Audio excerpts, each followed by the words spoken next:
Hey, salut toutes et à tous, comment c'est que ça va bien? C'est le Code Redemptor et aujourd'hui je vais vous présenter une manière pour vous connecter avec Google directement depuis un projet Windows Form C#.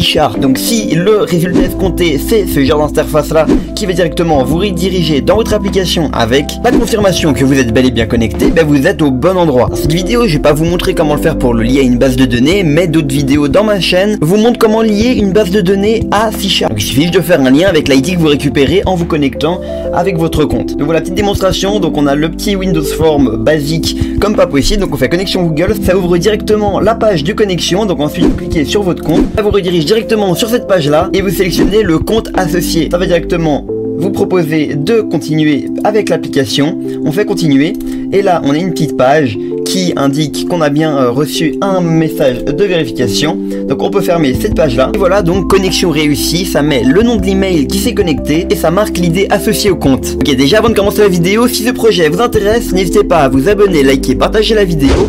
Un lien GitHub avec tout le code source est directement mis dans la description. Les liens utiles comme la création d'un ID Google. Sans plus tarder, lançons directement un projet Windows Form. Ok, donc la première étape sera d'installer les packages nuggets liés à Google Auth. Pour ce faire, vous allez directement sur le répertoire source. Donc juste ici, il y a écrit tuto Google Auth ou comme vous l'avez appelé.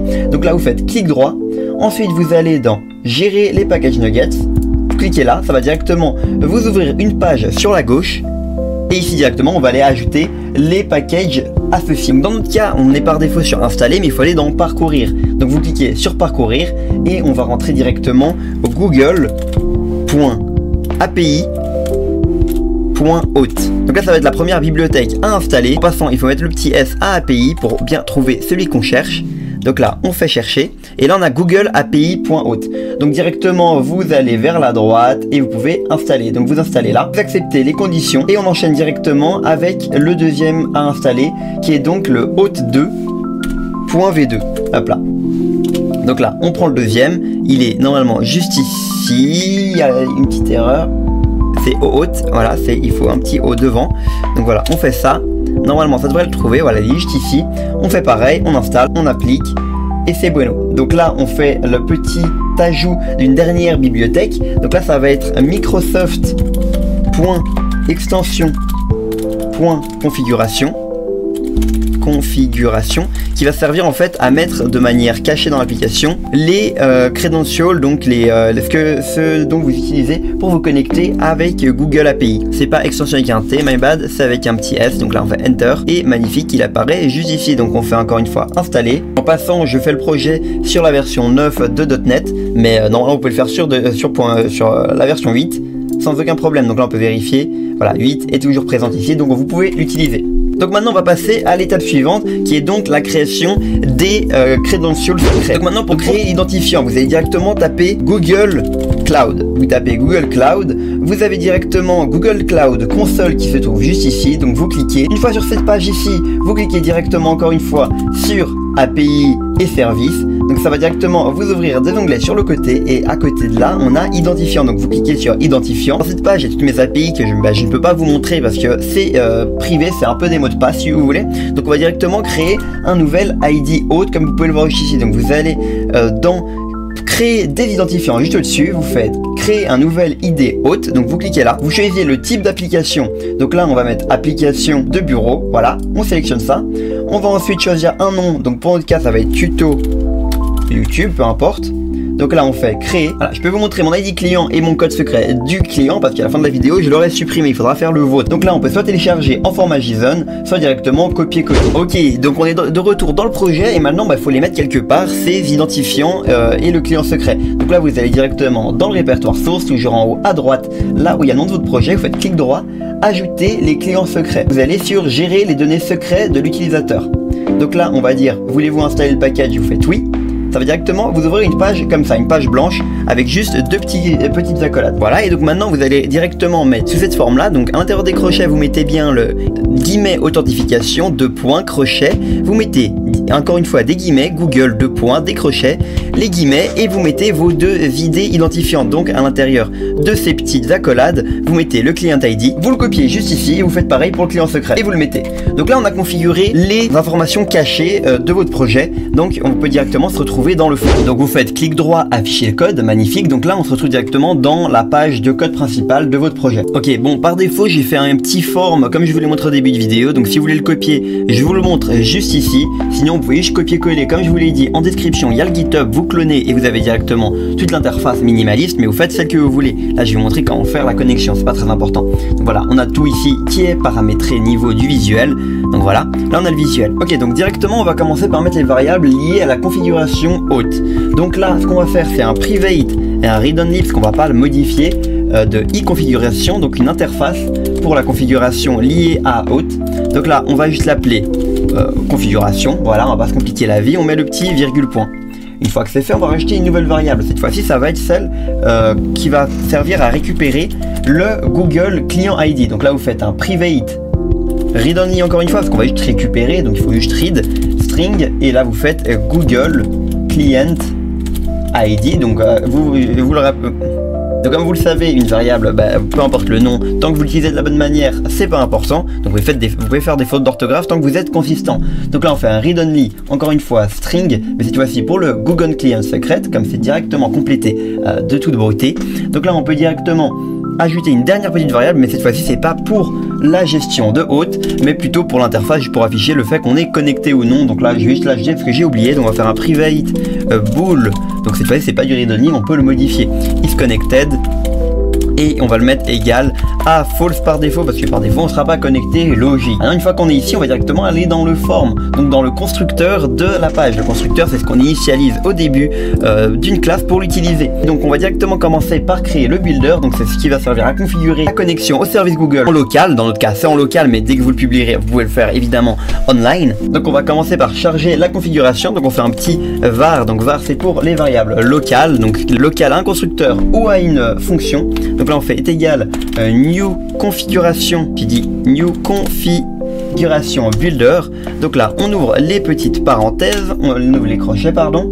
À l'intérieur de ça on met des petites parenthèses, on ajoute des petits paramètres fonctions. Donc là cette base passe, on va faire direct get current directory, donc ça va directement chercher les informations dans notre projet en local. On ajoute un nouveau petit paramètre, ok, on va sauter à la ligne, on ajoute une petite fonction qui va être le add JSON file. Notre fichier va s'appeler app settings.json,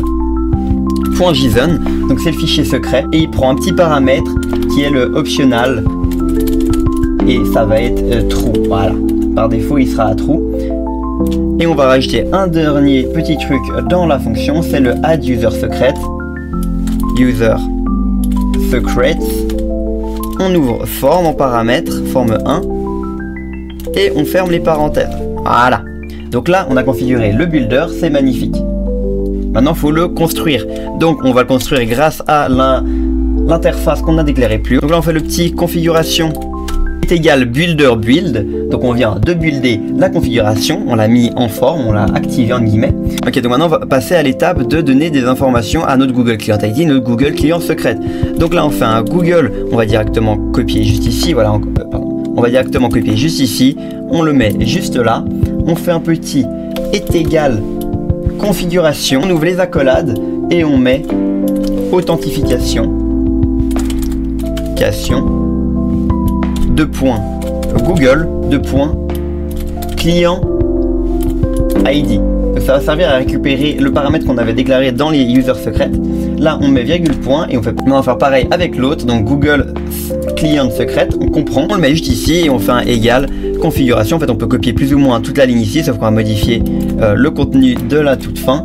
Donc là c'est pas Client ID mais c'est Client Secret. Voilà. Au niveau du constructeur il manque juste un petit dernier truc, c'est juste pour setup le visuel. Donc on fera un setup UI, mais ça dans votre projet vous pouvez l'avoir directement configuré dans votre format vous-même. Donc maintenant on va configurer la première fonction de connexion. L'inscription c'est plus ou moins pareil, hein, simplement faut le stocker dans votre base de données. Ok, donc on commence directement par créer la petite nouvelle fonction. Donc on fait un private vu qu'on veut que ça soit accessible depuis cette classe là. Donc public async void connect button tiret du bas click, on met entre parenthèses object sender event arc, donc c'est un événement de clic qu'on va donner à la fonction. Donc pareil dans le Windows Form vous adaptez en fonction de votre clic que vous aurez configuré vous-même. On va quand même le faire de manière propre, du coup on va faire un petit try catch au cas où il y a un petit problème. Donc si jamais il y a un problème, ça ira dans le catch et on mettra juste peut-être un message d'erreur. Donc là on fait un petit if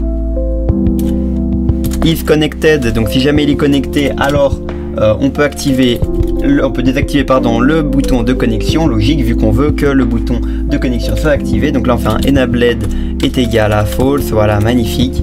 Donc là maintenant on peut directement passer à la suite. On va pouvoir directement créer quoi, une petite variable locale qui s'appellera user info, qui sera égale à une variable asynchrone. Donc on fait un await get user info à 5, donc on l'a pas encore créé mais on va le créer juste après. Donc voilà, ça va être la variable qui va nous servir de faire la connexion. Donc maintenant on fait quoi? On fait une petite vérification, donc on va afficher les infos utilisateurs si la connexion est réussie. Donc là on fait un petit if userinfo.email n'est pas égal à nul, donc si jamais on a bel et bien sélectionné une adresse mail, donc ça va bien nous afficher le message, sinon bah, ça ne fera rien. Donc là on fait un petit message box, je fais un petit message box donc qui va afficher connexion réussie, qui va sauter à la ligne avec l'email, l'info email et l'ID qui va être donc le truc important à stocker dans la base de données par exemple. Donc maintenant on saute à la ligne, voilà, parce que le message était un plan, du coup je l'ai fait en off. Donc là on fait statut label. Là c'est juste pour l'afficher directement dans le statut si jamais vous voulez l'afficher, donc si jamais on est connecté ou pas. Donc ça c'est encore purement du visuel esthétique. Donc là on fait connecter, voilà, c'est juste pour dire qu'on est connecté. On fait is connected est égal à true vu qu'on vient de se connecter. Et évidemment le bouton de disconnexion est égal à true.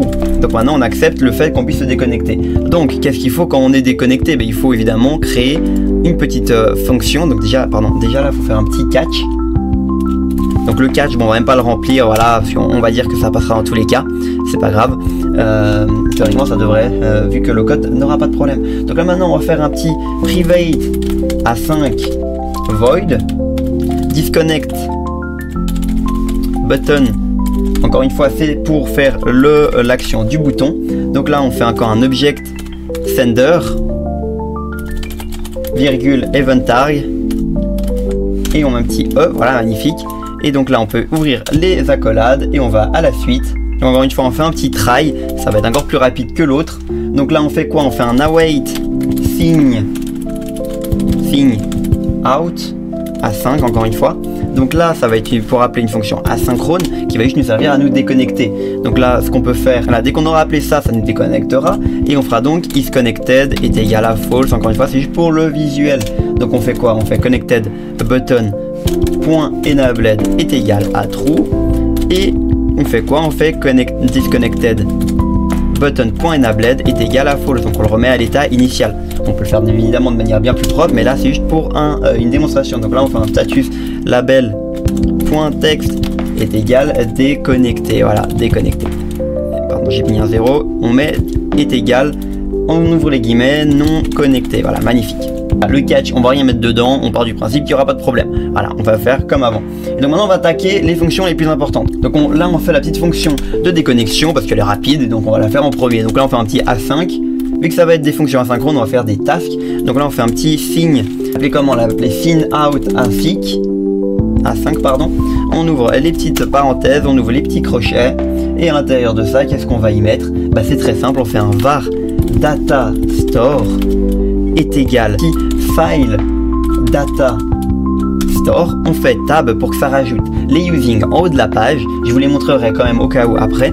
Donc là on ouvre les guillemets, on fait un petit google out.store virgule point et on fait un petit await data store point clear A5 qui va donc servir à clear les données. Évidemment, n'oublie pas le petit new devant, hein, je l'ai zappé. Voilà. Et donc là, il reste plus qu'à la dernière fonction, celle pourquoi vous êtes venu ici. Je vous rappelle que tout est disponible dans le GitHub en description. Je pourrais vous rappeler au stade de la vidéo de ne pas oublier de vous abonner si ça vous plaît. Directement, on attaque la fonction, donc on fait un private A5 task qui va donc prendre les paramètres entre guillemets de string email et de string ID. Donc c'est ça qu'on veut retourner grâce à cette fonction. Donc le task va retourner l'email et l'ID. Donc on l'appelle get user info A5. Voilà, donc on veut récupérer les informations de connexion. Ça indique qu'il y a une erreur simplement parce qu'on n'a pas fait de return, donc de retour de task avec les paramètres email et ID. Donc là maintenant, on va devoir faire une connexion grâce à nos secrets, notre client ID et notre client secret. Ok, donc directement, on va rajouter la configuration haute. Donc là, on fait un petit var secret avec un petit S parce qu'il y a deux paramètres, on va dire, bon, c'est pas très important, mais voilà. On fait un petit new client secret, on ouvre les petites accolades, à l'intérieur de ça on va taper client ID et on va lui faire égaliser avec la variable qu'on avait déclarée plus haut qui s'appelait Google Client ID. On fait pareil avec cette fois-ci le secret, donc client secret est égal à quoi? Google Client Secret, j'ai dit Google, on l'égalise aussi avec Google Client Secret, fabuleux. Donc là maintenant qu'on est là, on met le petit virgule point et on peut directement commencer à gérer la gestion des tokens de connexion. Donc pour faire cela, il faut faire un petit var code flow en français, je sais pas comment on traduit ça, mais c'est le flow Google. Donc on fait un petit new Google autorisation code flow, il est juste là.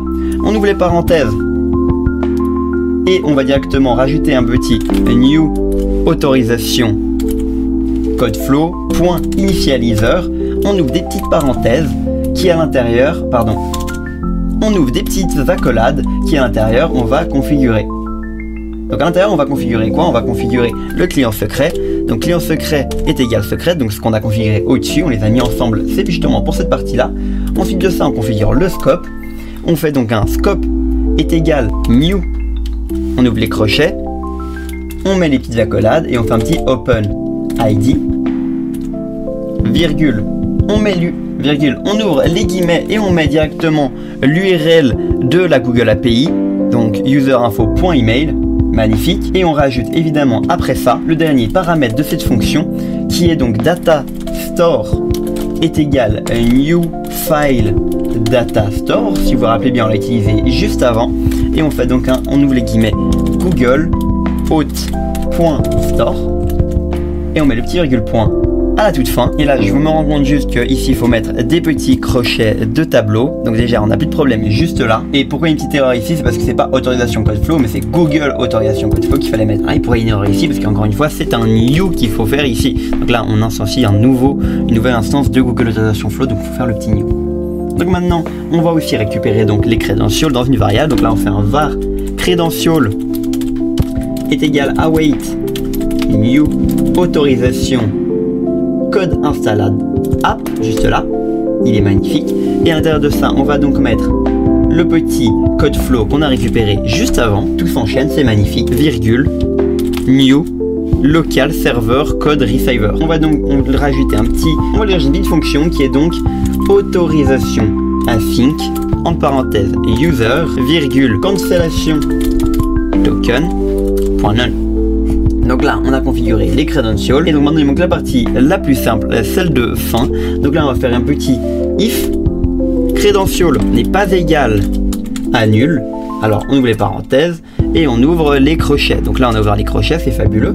Donc on fait on a fait la vérification. Donc maintenant, on va faire un var service est égal à new google.api.hôte.v2. Encore une fois, hôte de service. Donc là c'est juste pour spécifier parce que des fois il y a des petites interférences entre plusieurs bibliothèques différentes. Donc là on met entre parenthèses quoi?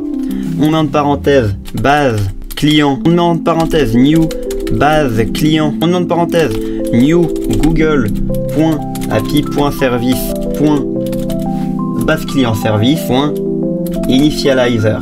Hop là, magnifique. Avec lequel on ouvre directement les parenthèses et on met aussi des crochets à l'intérieur pour configurer encore une fois un petit paramètre. Donc c'est le HTTP client initializer qui est juste ici est égal à quoi? Nos credentials. Donc voilà, on a configuré la connexion avec le credential si jamais il n'est pas égal à nul. On fait un petit var info user info est égal à await service .userinfo.get, donc on récupère les infos de l'utilisateur, .execute async pour exécuter la fonction A5. On ferme et on retourne tout ça sous la forme, dans notre cas on va faire un simple user info.email, virgule, user info.id. Et là, juste, il y a un petit truc en trop. Voilà, là, ça devrait mieux marcher. Et évidemment, comme on utilise un task, si jamais ça ne rentre pas dans le if, il faut faire évidemment un return nul. Donc si jamais on récupère rien, c'est que ça a raté. Donc là, il y a un petit problème d'accolade. Donc quel est le problème? C'est qu'il y en a soit une de trop, soit une pas assez. Donc je crois qu'il y en avait une de trop. Donc là, maintenant, voilà, ça a l'air de plutôt bien fonctionner. Donc on va l'essayer tout de suite. Sauf qu'on a deux petites erreurs et je vais vérifier pourquoi. Ok, la première erreur, c'est qu'ici, il y a une parenthèse en trop qu'on va retirer. Donc là, il n'y a plus l'erreur. Ok, la dernière erreur est ici. Il fallait simplement mettre une double parenthèse suivie de la petite parenthèse qui va servir donc à donner la fonction. Ok, mais juste avant de lancer, juste petite coquille, moi j'ai mis authentification ici, or que dans mon projet secret, dans mon papier secret, c'est écrit authentication. Donc là, on va juste modifier ici et là. Donc authentication. Là, c'est vachement mieux. Donc là, on peut directement lancer. On a donc connexion, on appuie directement là. Et là, on se retrouve directement avec la page de sélection de compte. Donc pour mon cas, je vais appuyer sur le code rédemption. Donc on clique. On peut appuyer sur le petit continuer juste là. Et donc là, comme vous pouvez le voir, déjà la page de Chrome nous dit que le code de vérification a été reçu. Donc on retourne directement sur l'application et là c'est bel et bien écrit connexion réussie, email, code rédemption et l'ID correspondant que vous pouvez directement insérer dans votre base de données pour confirmer que c'est bel et bien vous qui êtes connecté. Et voilà, on vient de réussir à faire une connexion Google. Et donc on a vite fait le petit test de déconnexion. Donc on fait déconnecter et voilà, on n'est plus connecté et on peut se reconnecter. Donc la vidéo est maintenant terminée. N'hésitez pas à vous abonner, liker, partager la vidéo. Je vous rappelle que tous les liens sont en description. C'était le Code Rédempteur. Ciao ciao.